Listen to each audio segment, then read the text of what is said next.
पिछले कुछ सालों से वर्ल्ड इकोनॉमी काफ़ी डिस्टर्ब रही है। पहले कोविड आया in 2020, then Russia Ukraine war in 2022 and अब ये Israel Hamas war in 2023। Covid and Russia Ukraine war का क्या इम्पैक्ट पड़ा इंडिया पे ये हम देख चुके हैं, पर अब क्या इम्पैक्ट पड़ सकता है इस वॉर का वो समझते हैं इस वीडियो में। First, oil prices. Israel and Palestine दोनों ही मेजर ऑयल प्रोड्यूसिंग कंट्रीज नहीं हैं, बट ये वॉर एक ब्रॉडर सेंस में चल रही है मेजर ऑयल प्रोड्यूसिंग रीजन में।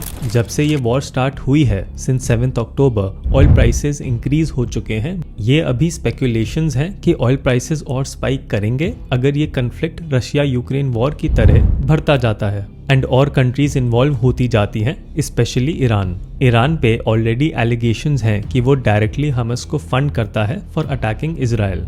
ईरान की इन्वॉल्वमेंट बहुत बड़ा रोल प्ले करता है ऑयल प्राइसेस पे एंड उसका क्या इम्पैक्ट होगा इंडिया पे। बट स्पेसिफिकली ईरान क्यों? देखो, ईरान अपने आप में 7th largest oil producing country है, बट इंडिया एक्चुअली अब ऑयल इंपोर्ट भी नहीं करता ईरान से। ट्रम्प एडमिनिस्ट्रेशन के प्रेशर की वजह से 2019 में इंडिया ने ऑयल इंपोर्ट करना बंद कर दिया था ईरान से। सो ईरान से हम ऑयल इंपोर्ट भी नहीं करते, तो फिर भी उसकी इन्वॉल्वमेंट से कैसे फर्क पड़ जाएगा इंडिया पे? फर्क इसीलिए पड़ेगा बिकॉज ईरान कंट्रोल करता है स्ट्रेट ऑफ हॉर्मस, जो अपने नैरोएस्ट पॉइंट पे सिर्फ 33 किलोमीटर्स वाइड है। पूरे वर्ल्ड का 20% इंटरनेशनल ऑयल ट्रेड इस पैसेज से गुजरता है। इसे world's most strategically important passage for international trade भी बोला जाता है। अब लीगली तो ईरान के पास पावर नहीं है इस बात को बंद करने की, but in the last 50 years Iran काफी बार वर्ल्ड को थ्रेटन कर चुका है टू रिस्ट्रिक्ट ऑयल सप्लाई जब भी यूएस और ईरान की टेंशन्स बढ़ती हैं। ये अकेला पैसेज है जो पर्शियन गल्फ को ओपन सी से कनेक्ट करता है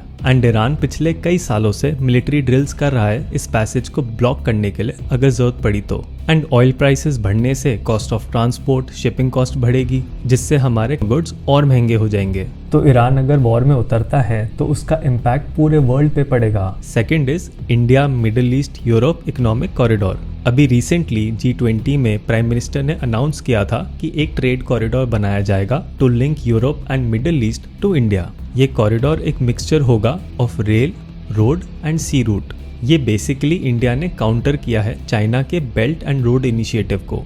2013 में चाइना ने अनाउंस किया था कि वो 2 नए ट्रेड रूट्स बना रहा है to connect China with the rest of the world. इसका पर्पस ये था कि चाइना अपनी वर्ल्ड डोमिनेंस और असर्ट कर सके और इकोनॉमिक डिपेंडेंस बढ़ा सके। रीजन बीइंग कि चाइना का majority of international trade pass होता है through Malacca strait of the coast of Singapore, जो यूएस का अलाय है। इसीलिए चाइना ने BRI स्टार्ट किया और इंडिया का काउंटर था IMEC।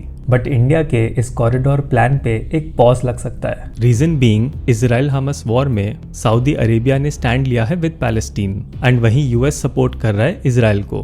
डिफरेंट स्टैंसेस तो हैं ही, प्लस अगर मिडिल ईस्ट इस कन्फ्लिक्ट में इन्वॉल्व हो जाता है तो इस प्रोजेक्ट का फ्यूचर डाउटफुल हो सकता है। Third is bilateral trade.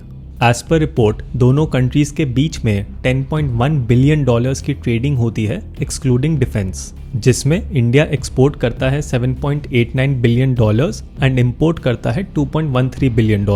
अब इजराइल के 3 मेन पोर्ट्स हैं जहां से ये सारा इंपोर्ट एक्सपोर्ट मैनेज होता है। Port of Haifa, Ashdod and इलात। ये पोर्ट्स अभी ऑपरेशनल हैं, बट इनमें बैकलॉग स्टार्ट हो चुका है ड्यू टू द वॉर। सो अगर ये कन्फ्लिक्ट और चलता जाता है तो ये तीनों पोर्ट्स और ज़्यादा नेगेटिवली अफेक्ट होंगे एंड नेचुरली इजराइल अपने रिसोर्सेज खुद के लिए यूज़ करना स्टार्ट करेगा। तो इससे दोनों कंट्रीज़ की बायलैटरल ट्रेड अफेक्ट होगी। ये अभी स्पेक्यूलेटिव है कि किस एरिया में कितना इम्पैक्ट पड़ेगा और ये वॉर कहाँ तक जाएगी। सो अभी कंक्लूसिवली कुछ कहना बहुत मुश्किल है, और अगर ये वॉर कंटेन्ड रहती है देन डिग्री ऑफ इम्पैक्ट कम होगा। सो आगे क्या होगा ये तो वक्त ही बताएगा। बाकी आई होप आपको इस वीडियो से समझ आया हो कि इस वॉर का क्या इकोनॉमिक इम्पैक्ट इंडिया पे हो सकता है। बाकी मैं मिलता हूँ आपको नेक्स्ट वीडियो में एक नए टॉपिक के साथ। आप अपना ध्यान रखिए। Have a nice day.